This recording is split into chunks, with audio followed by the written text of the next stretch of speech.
All right, I'm in Nashville, so you know what that means.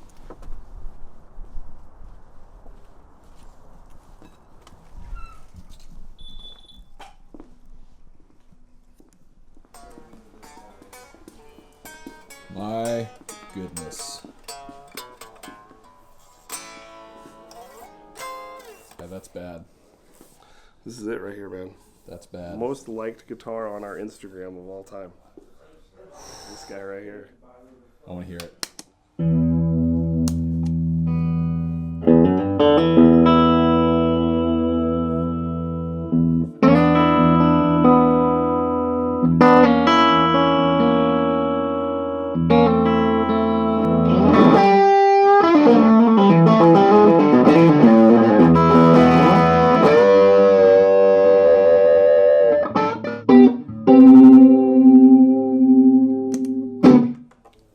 Doesn't suck. No. Doesn't suck at all. Doesn't suck at all. Okay. That's right about when I started getting into this. Yeah. Like, yeah, way back 88. Okay, cool.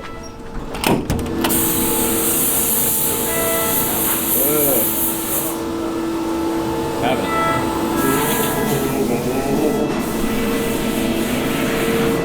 Whoa. Royal Olive Burst. What? Look at that. Ooh. Look at that. It's insane. Ah! Good God, man. It's like based off an old like Epiphone Sorrento. It's like, yeah, wherever we can get inspiration, we take it. Yeah, hey. Yeah. Oh, check this one out. I spec this one out myself. I get excited when I get one. All right, I don't get them all, but when I get one, look at that. Whoa. Yeah. It's Inca Silver with Candy Apple Red competition stripes. Got the Go Fast stripe. And it's gonna have red foils. What? Yeah, red foils. So the foil instead of gold, it's gonna be red. Dude. Yeah. Where's that one going? That's going to Distinctive Guitar in Milwaukee. They're nice enough to let me spec out some of their stuff. So I mean Dennis. Yeah. So if Dennis. you're in the Milwaukee area, that's going to be coming your way pretty soon. So actually today's pretty cool. We've got Dennis here, obviously, because he works here. Where he works. This is his company. We also got Gabriel Curry from Echo Park Guitars here hanging out. So neither one of those guys love being on camera, but I'm going to try and pick their brains a little bit about guitars and stuff. See what happens. There you go. It's fun stuff. Yeah. Here, you gotta do this pickup. These are cool. You might know this dude, Jared Brandon.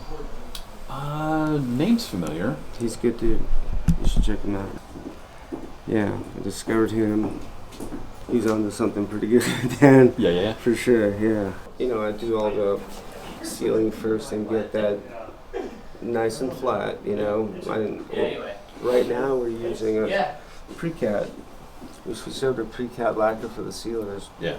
And it is a really nice substrate for that kind of thing. So then I'll do the base color and I'll start my lacquer then. My we use an old school, just straight up nitro. We probably do a 25% on it, you know. Here you go. So that's the tempered pine. 2-piece back, 2-piece top, tempered flame maple. East Indian Roser board. That's cool.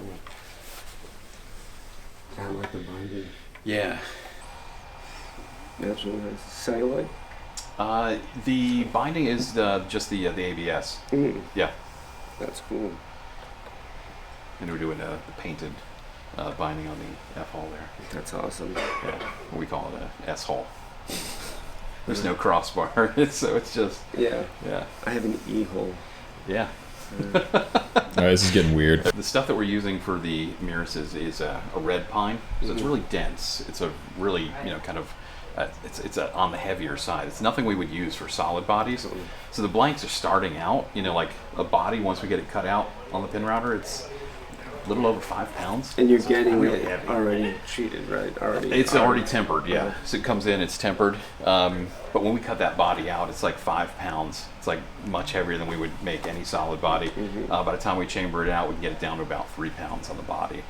Dude, I should turn you on to this lacquer that I'm using. I think you'd like it a lot.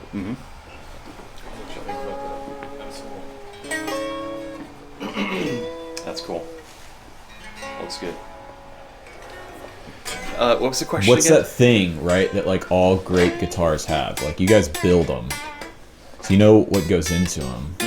It's a funny thing. It's like it really is. It's everything coming together, right? It's just the right materials. It's the right choice of pickups.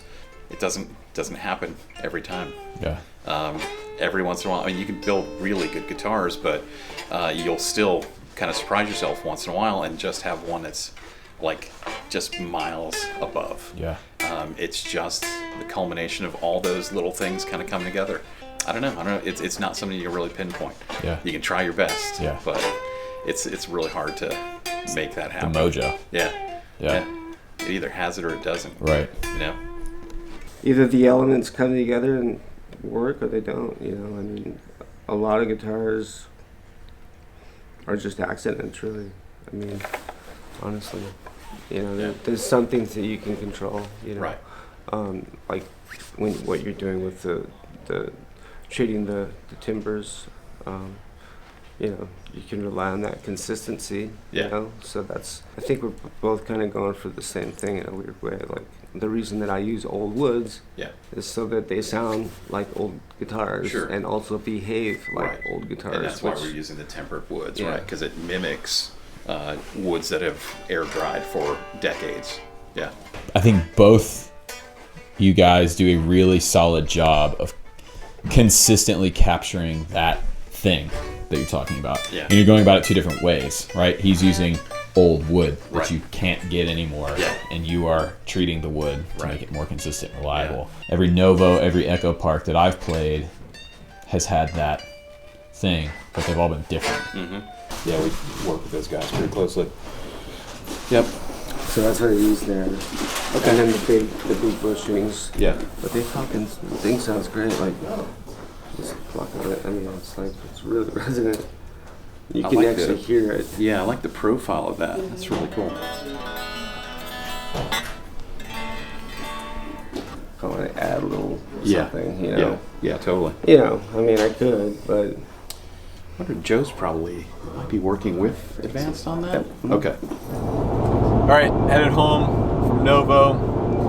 That was an awesome experience, man. I have gotten to work with both Dennis Fano and Gabriel Curry for a while because of the YouTube channel.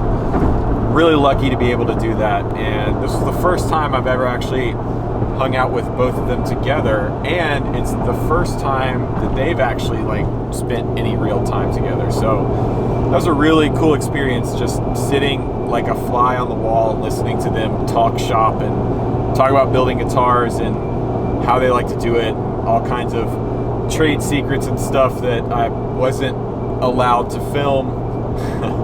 You really couldn't work with 2 nicer guys though, 2 more knowledgeable, more talented builders than Dennis and Gabriel. They're just really awesome dudes. And the thing that I like is they're both kind of carving out their own space in the guitar world. You know, obviously what Novo is doing is very different and kind of out there.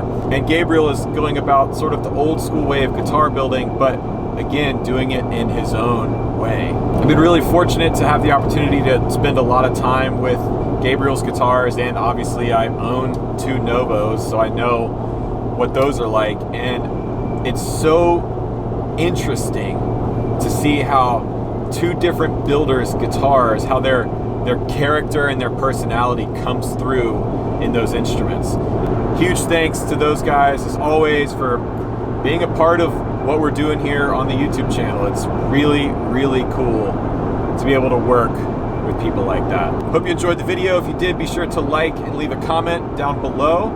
Check out my Kemper profiles, which will be linked in the description box down below, as well as all of my No Plan B merch and the links to the gear that I use to make these videos. So that's going to do it for this episode of Backstage Journal. I'm Rhett Shull. Thanks for watching, and remember, there is no Plan B.